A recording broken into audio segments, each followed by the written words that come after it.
Pakinggan natin itong awayan ni Banat Bay. Oh, So, when you- pakinggan natin tong awayan ni Banat Bay, ha. Patungkol dito sa mga nangyari, ang ganda-ganda talaga nitong bakbakan ng dalawang ito.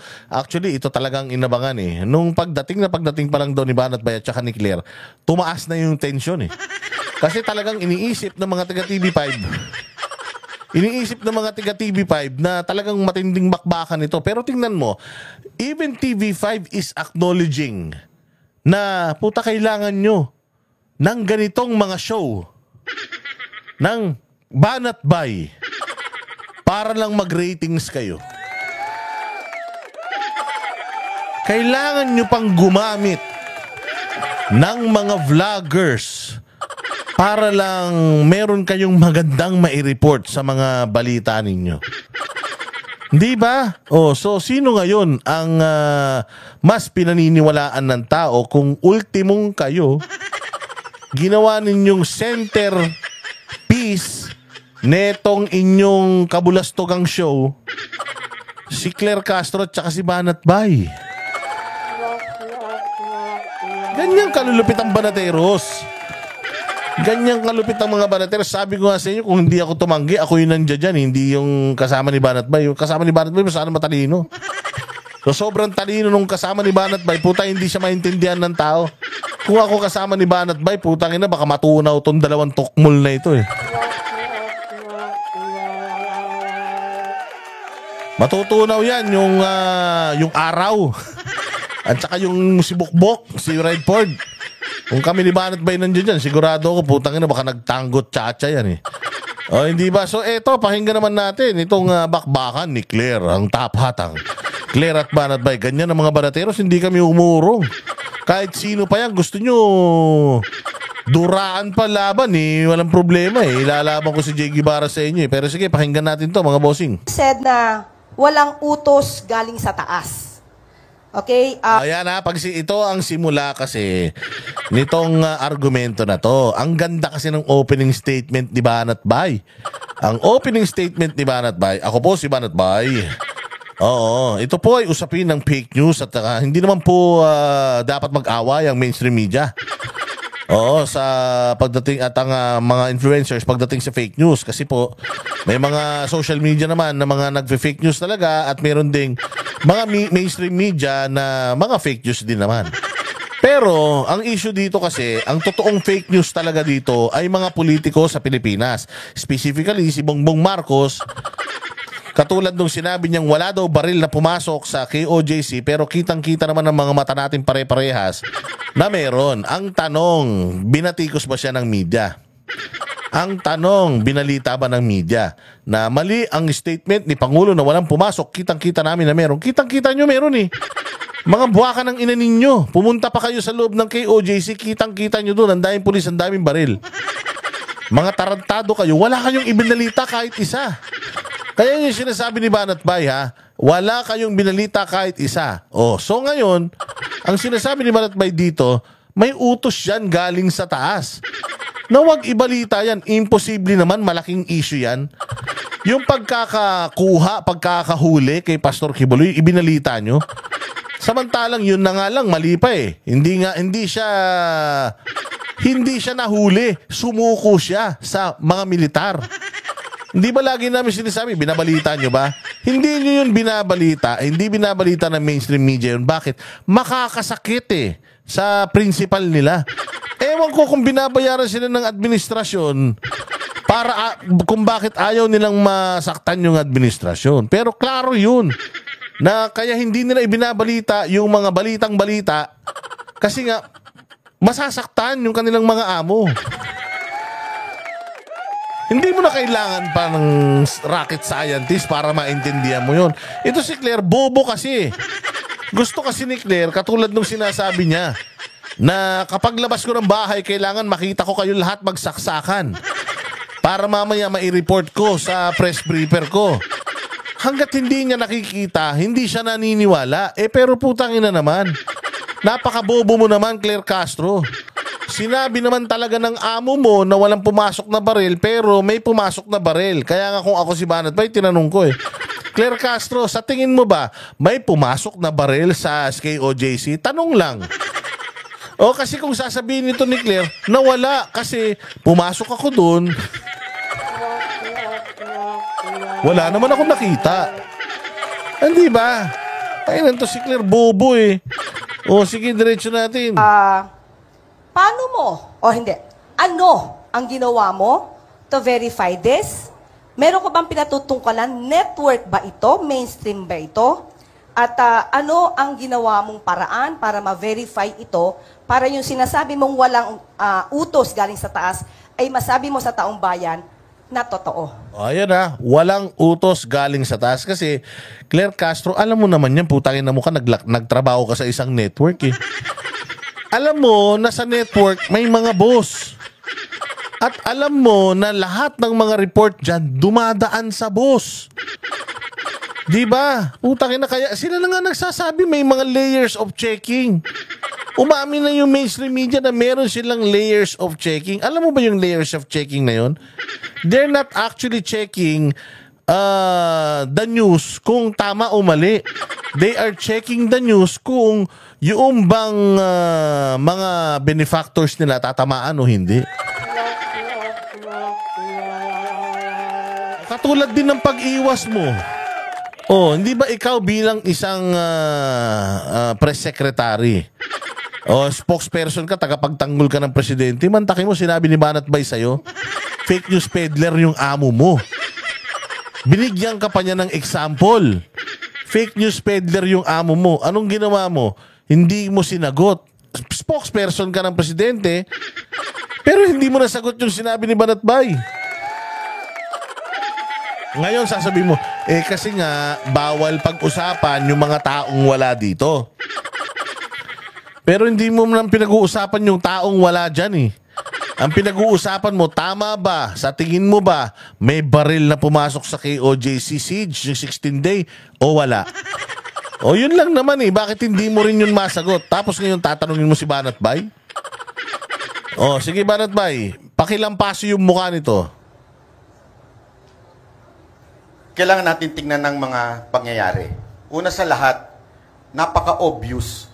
Obvious sa social media, lumabas, kung ito yung pinatutukuyan nyo ma'am, na may baril po ang mga pulis. Yan po. Excuse me po. I would like... Wait, hindi pwede. Hindi pwede yan ang pag-uusapan, Banat Bay. Matatalo siya dyan pag yan ang pinag-usapan. O, dadalhin niya doon sa alam niyang mananalo siya, pero tingnan natin kung mananalo. To cut, Mr. Byron. Apa. My only question is, ano ang ginawa mo to verify na walang galing na utos o walang utos na galing sa taas? We don't have to mention the event. I just want to know ano yung ginawa mo para malaman mo kung may katotohanan na walang utos sa taas. Did you ever communicate with the owners or kung Bakit ikaw, Claire, pag nagsasalita ka sa Malacanang, may kinausap ka bang mga Duterte? Di ba pag nagbibigay ka ng opinion tungkol sa mga Duterte, nakausap mo ba ang mga Duterte? Para sabihin mo na ganito ang mga Duterte? Anong ginawa mo? Nagsaliksik ka ba? Kinausap mo ba? Wala naman, di ba? Ganun ka rin naman, di ba Claire? Nagbibigay ka rin ng opinion mo sa mga press briefer mo kahit hindi mo naman trabaho yung magbigay ng opinion. ano naman yung taas na sinasabi mo? Ma'am, pinapaliwanan ko nga po, bago po ako naputol, pinapaliwanan ko na mga yung circumstances, sa tingin ko, opinion ko, ay organisadong hindi po pinalabas sa mainstream media yung reaksyon na sandali, may mali ata doon. Oh, gumaganong-ganong ka pa. Claire, isa lang ang tanong. Hindi pinalabas sa mainstream media na may baril sa loob ng KOJC. Kitang-kita mo sa mga vlog na may mga baril sa KOJC. Kitang-kita sa report ng SMNI na may baril sa KOJC. Question, bakit hindi lumabas sa lahat ng mga buwaka ng inang mga mainstream media yung mga kahayupan na ginagawa sa KOJC? Bakit? Oh, hindi pa ba kami pwedeng mag-assume kapag nakikita na namin, obvious na nakikipagkutsabahan ang mainstream media sa gobyerno? lalong-lalo na para lang para lang si Pastor Apollo Kibuloy masira yung kanyang reputasyon. Na anything na kahit na kitang-kita na ng dalawang mga mata nyo, hindi nyo pa rin ibabalita. Bakit? Kasi nga may agenda kayo. Oh, hindi ba? Yun yung sinasabi dito ni Banat Bay. So regardless kung maniniwala ka o hindi, pero yun ang opinion ng isang Banat Bay dahil hindi naman tayo pinanganak kahapon. Alam naman natin na magkakakutsaba talaga kayo. Ito sinabi ng ating Pangulo. So it's only your opinion. So you do not have any proof to prove na walang utos galing sa taas kasi yun yung sinabi mo and you're making it factual. So as of the moment, it's just your opinion, correct? Ma'am, wala po akong sinabi na factual. Paulit-ulit ko po sinasabi na it is my opinion. No, kanina po sinabi niyo po kanina na meron kayong nakausap at sinabi Yan ang fake news. Yan ang fake news. Dinadagdagan mo. Abogado kang naturingan, sinasabi mo kay Banat Bay na may sinabi siya na meron siyang nakausap. Eh wala naman siyang nakausap at inulit-ulit ko, wala naman sinabi si Banat Bay na may nakausap siya. O ngayon, ang nang-fake news ikaw. You're putting words in Banat Bay's mouth. Kaya lang, matalino si Banat Bay. Hindi mo siya maiisahan. Huling-huli ka sa akto na naglalagay ka ng salita sa bibig niya kahit hindi naman niya binitawan. Oh.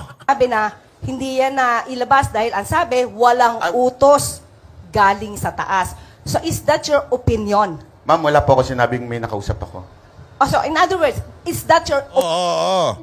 Wala naman siya sinabi may kinausap, ba't sinabi mo meron? Tayo na ikaw, Claire, dagdag bawas ka, ha? opinion? Yes, ma'am. It's So my opinion. this is not factual. Yes, So ma'am. you cannot Tanga. It is my facts. Oo, is it gonna be your fact? Are you gonna believe it? It's up to you. But to me, ito yung factual para sa akin. This is my opinion and my opinion is always right. Kung ako tatanungin mo, gunggong. prove itong statement mo na walang utos galing sa taas. Yes, ma'am. Ang Kaya- sabi ko nga po ay paulit-ulit, kanina pa po, ay opinion po lamang ito. Kahit po ako nagbablog po, laging nagre-react lamang po ako sa balita ng mainstream at sinasabi ko pong ito'y aking opinion. Oh, tanga kasi. Ang tanga mo kasi, Claire, eh. Ang tanga mo, alam mo kung bakit? Vlogger ka din naman dati. Nagbibigay ka rin naman ng opinion mo. So alam mo, if of all people, ikaw yung mas nakakaalam kung ano yung ibig sabihin ni Banat Bay. Kasi ilang buwan ka pa lang na press secretary or USEC dyan sa PCO. Ilang buwan ka pa lang, puta, pumasok na sa malaki mong utak. Eh, ang tagal-tagal mo ng vlogger. And pag nagva-vlog ka, di ba, nagbibigay ka ng opinion mo, don't tell me, lahat ng binitawan mo sa vlog mo. Lahat ng binitawan mo sa vlog mo, don't tell me, totoo lahat yan. Oh, walang ano yan, walang, ibig sabihin, lahat ng binitawan mo sa vlog mo, inano mo, verify mo yan from sources. Ulul. Ang ina. Ikaw alam mo na hindi mo rin ginagawa yun eh. Tapos ipapasa mo sa mga vlogger na dati mo lang naman mga kalahi. Di ka naman nakaangat sa amin. Pakinggan mo to. Ang gagawin ngayon ni PBBM, kung yung isang sekretarya niya, napatunayang sinungaling. Paano ngayon magtitiwala ang tao sa iyo at magiging proud pa ba si PBBM na meron siyang isang sekretary na ganito ang na sinungaling? Kung lumalabas na sanay ka magsinungaling, dapat kapag-isipan niya ng mahal nating Pangulo ngayon. Oh, di ba? O talaga, dati binabanatan mo yung Pangulo eh. Dati sinasabi mo may mga sekretary siyang sinungaling eh. Oh, paano mo nalaman sinungaling yung sekretary? Kinausap mo ba yung sekretary? Ha? Ano ang ginawa mo na hakbang para mapatunayang yung sekretary ay isang sinungaling? Anong nag-research ka ba?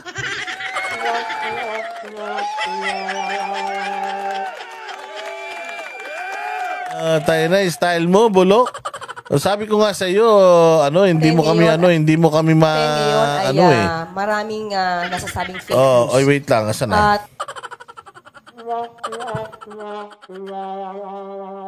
Ito naman, fake news daw. Papaano daw ba yung fake news ma-address? Pakinggan naman natin sa sasabihin nito. Ngayon ay Alam mo, sabi ni Banat Bay, ang ganda daw ng anak nito. Parang na-inlove si Banat Bay, baka maging magbiyenan pa kayo, ha? Oo, sabi kasama, nahihiya nga ako, hindi ko na nga sana babanatan yan, eh. Kaya lang, nakita ko kasi yung anak, ang ganda, eh. Kasama, eh. Mukhang delikado, ha? Sige, diretso natin to. aming nasasabing fake news. At alam ko na alarma din naman ng mainstream media rito. So sa ngayon, ano ba ang dapat gawin ng mainstream media para mapuksa or at least ma-lessen yung mga fake news ngayon na sa ngayon ay sinasabing mukhang suportado ng isang bansa? Paano mo nasabi yon? Nasuportado ng isang bansa. Nagpunta ka ba doon sa bansa na yon para tanungin kung sinusuportahan nila yung mga balita rin sa Pilipinas? Hindi ba clear naghahaka-haka ka rin, punyeta ka? O tas gusto mo mangyari, lahat ng binibitawang salita, kailangan lahat, areglado? Kailangan lahat na check mo, na cross-reference mo? Ulul! Tangina mo, hindi totoo yun. Sa mundo ng mga robot na nangyayari. Nangyayari yan, pero sa mundo ng mga tao, hindi nangyayari yan. Pagdating naman po doon sa sinasabi nilang paano lalabanan ng fake news, simpleng-simple lang po. Ilabas mo ang tamang balita. Ayun. Claire Castro. Yun lang, kasimple-simple lang ng sagot ni Banat Bay. Ganyang katalino si Banat Bay. Isang lang yan. Maglabas ka ng datos. Maglabas ka ng datos. 4 na salita lang yan.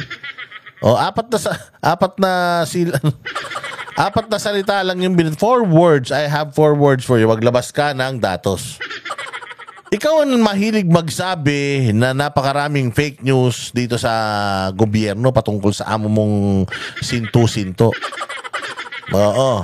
Ngayon, papaano ikaw bilang isang yusek, papaano mo lalabanan yung mga sinasabi mong fake news? Diba? Papaano? Halimbawa, sinabi kay Bongbong Marcos na addict siya. Sinabi kay Bongbong Marcos na addict siya. Ano ang gagawin mo? Fake news ba yun o hindi, Claire Castro? Now, pag sinabi mong fake news yun, ngayon, ano ang patunay na fake news yun? Meron ka bang drug test ni Bongbong Marcos? Wala, hindi ba? Katulad ng sinasabi ni Banat Bay, para malabanan mo yung maling balita, maglabas ka ng tamang balita. Hindi yung sasagot ka ng mga pabalang. Sasagot ka ng pabalang, babarahin mo, hindi ganun. Pag sinabi, adik ba si Bongbong Marcos? Ang tanong, hindi. At ito ang resulta ng kanyang drug test. Fake news yan. Hindi ba? Pero ngayon, tatanungin kita, Claire, adik ba amo mo? Hindi mo pwede sabihin hindi. Wala kang pruebang may papakita sa amin na hindi. Ang sasabihin mo, the burden of the proof is within the accuser or is with the accuser. Hindi ba? So yan ang problema natin. Ang magandang example dito, yung dating PCOO, yan sina Martin Andanar. Yun nga ang magandang kasi nung panahon nga ni Pangulong Duterte, napakaraming disinformation, bashing, trolling, at kung ano-ano pa mga meme, nasa ng Pangulo, propaganda, napakaraming ng mga negative na campaign kay Pangulong Duterte. Pero ang ginawa nino ng mga vlogger, ang ginawa ng PCO, ipinakita namin sa mga vlog namin na mali yung balita nila. Mali yung paratang nila. Debunk here, debunk there, debunk everywhere. Anong ginawa ng PCO? Nung sinabi na 30,000 yung namatay sa war on drugs, naglabas ang PCO ng datos na mali yung numero nila. Ngayon, nakita nyo na dyan sa The Hague, 40 plus. yung may kaso, ikinakaso kay Pangulong Duterte. Pero dito sa Pilipinas, ang pinapalabas, 30,000. O, anong masasabi ng mainstream media dun? Kinorek ba ng mainstream media yun? Oh. Kaya nga may PCO para pabulaanan lahat ng mga maling balita sa administrasyon. Magpakita ang PCO ng sariling pagsasaliksik, sariling aral, datos, numero na talagang totoo. Hindi yung kukuha ka lang sa pahayagan. Sabi ng Abante Tonight, maganda raw ang ekonomiya. Putang inang yan. Paano mo malalaman? Kung naniwala ka na kagad sa isang write-up, dapat ang ginagawa, pagka ganyan, doon ka mismo sa tao magtatanong, di ba? O, kaya ang problema kasi sa inyo, lahat shortcut ninyo. Paano malalabanan ng fake news? Maglabas ka ng datos. Paano malalabanan yung fake news na addict si Pangulong Marcos? Maglabas kayo ng drug test. O, ganun lang po kasimple yun. Putang ina. Ayaw nyo gusto nyo patayin yung issue na bangag si Bongbong. Kasimple-simple lang gawin yan. Mag-drug test lang naman, tapos ang problema niyan. Ba't hindi magawa, Claire? Yun ang tanong sa'yo. Ganyan po ang ginawa ni Sec Martin noong panahon ng ni Pangulong Duterte. Noong panahon ni Pangulong Duterte, ang pinakamaraming fake news na lumabas. Ano ang ginawa ng PCO that time? Real numbers. Ilabas mo yung tama at hayaan mo ang taong humusga. Kasi kung maalala nyo, doon yung panahon na kung saan sinasabing libo-libo ang namatay, hindi naman mapangalanan. Pero ipinakita kung ilan talaga yung namatay lang. Real numbers, real information para malabanan ng fake. Plain and simple, Claire Castro. If you want to know if the news or if you want to tell the people kung ano yung totoong balita, kung may nakita kang mga balita na nagkalat, na misinformation, at meron kang datos na makakapagpatunay na mali itong balita na ito, trabaho mo yun as Yusek na ilabas yung mga yan, hindi sumagot ng pabalang. Tanga. Kami ang boses ng masa, hindi natatakot. Katotohanan lang, di kami nalulunod. Walang bahid ng sismis, lahat ay totoo. Kahit sino ka pa, pag mali ka babanatan ka. Walang pinipili kulay, wala kaming kinikilingan.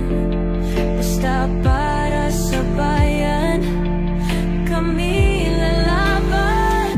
Pagdama palapakan, pag mali banatan, di matitinag, di matatakot. Para sa bayan, tuloy ang sigaw. Sa harap ng kamera, walang halong takot.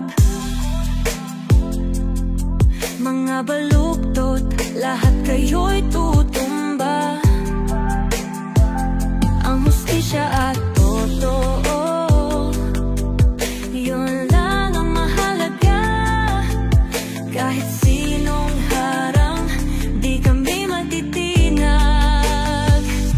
Walang pinipiling kulay, wala kaming kinikilingan. Basta para sa bayan, kami lalaban. Pag tama palapakan,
Walang